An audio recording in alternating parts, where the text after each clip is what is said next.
This is Rockslapping Champions. Player 1, playing Nova, we have Spambap. And player 2, playing Artanis, we have Interceptor. So let's have a look at the masteries here. Both players are playing on brutal difficulty, but you will notice that Nova has no mastery points. They have no ascension levels here. So this is a sub-mastery level Nova. So we are expecting no masteries over here. Artanis, on the other hand, has gone for the Shield Overcharge Guardian Shell. Very interesting split there. Usually it's one or the other. I prefer the Guardian Shell. And then we have Energy Regen versus the Warp Speed. Again, personally, it really depends on your playstyle. If you're using energy-based units, the Energy Regen is obviously better. If you prefer to use Dragoons, Immortals, and whatnot, then the Warp Speed is better. Here we have 20 points into the Chrono Boost and 10 points in the Spear of Dune Mastery.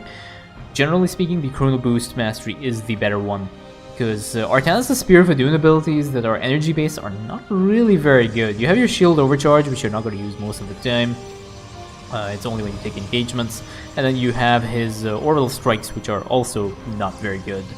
So Artanis has started up with a Warp Field into 3 Gateway build, which is way more production than is necessary. The standard Artanis build is to build 1 Warp Gate until you are able to warp in 3 Zealots and clear your expansion.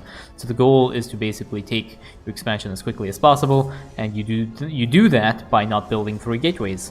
But we have Artanis over here, who has built his 3 gateways. So we'll see what other things he has up his sleeve. Nova over here has already started to build her command center on next to the rocks. This is pretty much the optimized build, I believe, because yeah, we have a barracks coming down, and I believe the Marines are going to go in and start clearing these rocks, which is the recommended build. I believe this is what is going to happen. I just want to see. As soon as Nova gets the 600 minerals, she should be dropping. Yeah, so there, down goes the Marines, and that is pretty much the perfect build order. And Nova will be out in time to be able to deal with this attack wave. Meanwhile, we have a Cybernetics Core coming out from Artanis over here. Nova's already putting down her factory, I believe, now. So I believe Nova wants to try and take up into her Liberators, which is, again, a very, very good build. Artanis, on the other hand, has not actually taken up his expansion yet. Marines go to deal with this attack wave. Nova is out here as well. And the defensive drone goes down to try and save these Marines. Very important thing for Nova is not lose your... A nice set of orbital strikes here to damage the carcasses of the fallen soldiers of Amon. Nova has switched mode and is now in the assault mode, and she's basically going to be able to one-shot the defenders on this side. I'm not sure what that orbital strike is, but we had an orbital strike there. So Nova is slowly working her way in assault mode on this Void Thrasher, and this Void Thrasher will keep aggroing Nova until the end of the mission or until she dies. And the chances of Nova dies is going to be very, very low.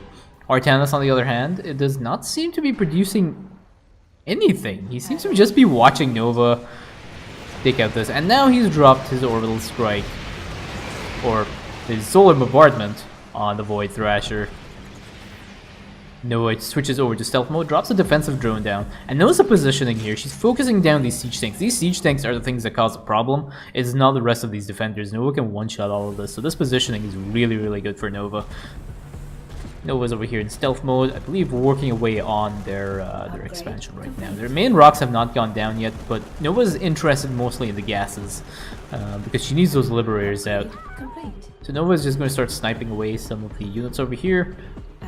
Amon cheats by using a scan from his non-existent command centers, and now another attack wave is coming up over there.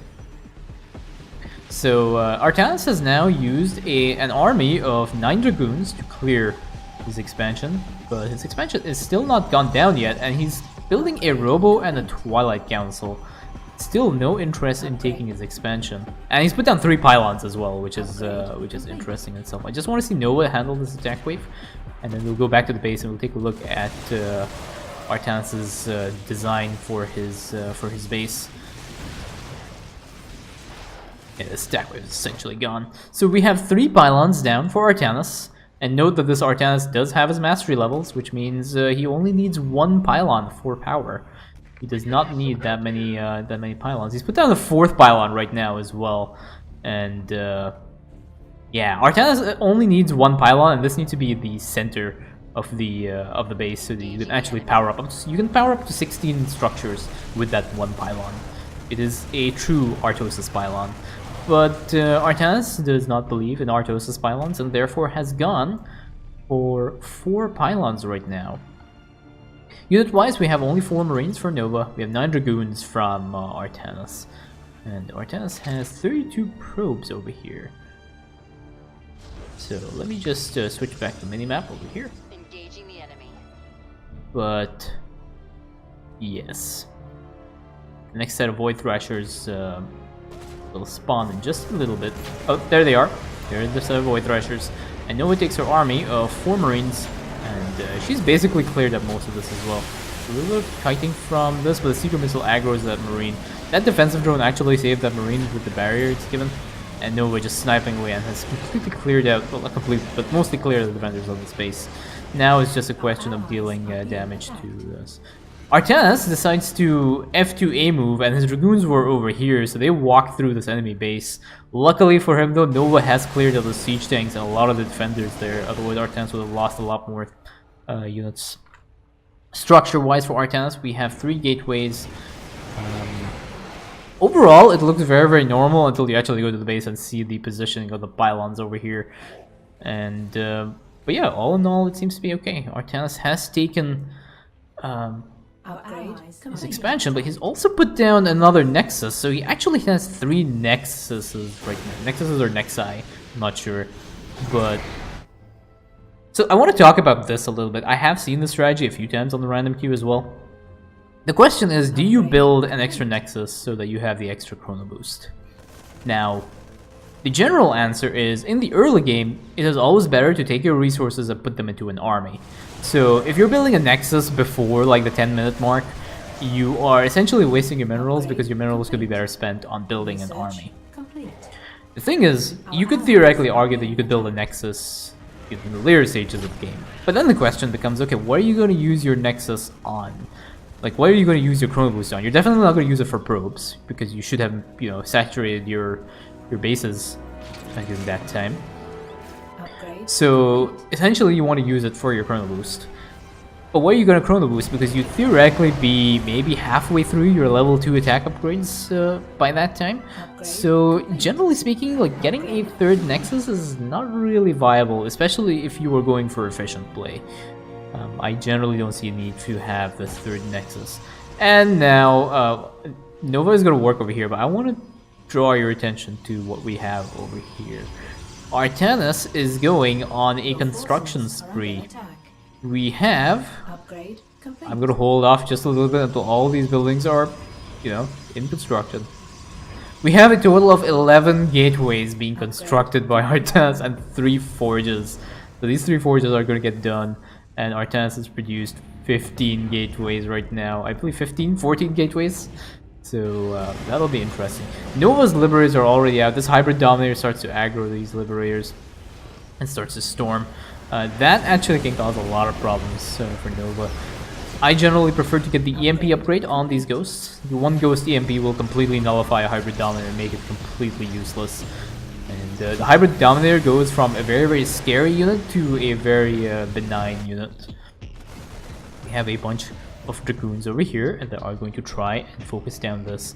And there are a bunch of Siege Tanks that appear to not be getting focused down by these Dragoons. These Dragoons are like, they should be focusing down these Siege Tanks because Siege Tanks do a lot of damage. As a result, I believe 2, maybe 3 may have gotten lost in this engagement over here. Nova, on the other hand, completely soloed this side. I believe Artanis did not do anything to try and help Nova here. Artanis is busy ensuring that he has adequate production for all this stuff. We have a total of 14 gateways, 3 Nexuses, 1 Robo, and 3 Forges over here.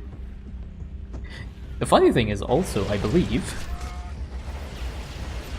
Artanis is not even getting any upgrades from his forges. So let me just get this map over here.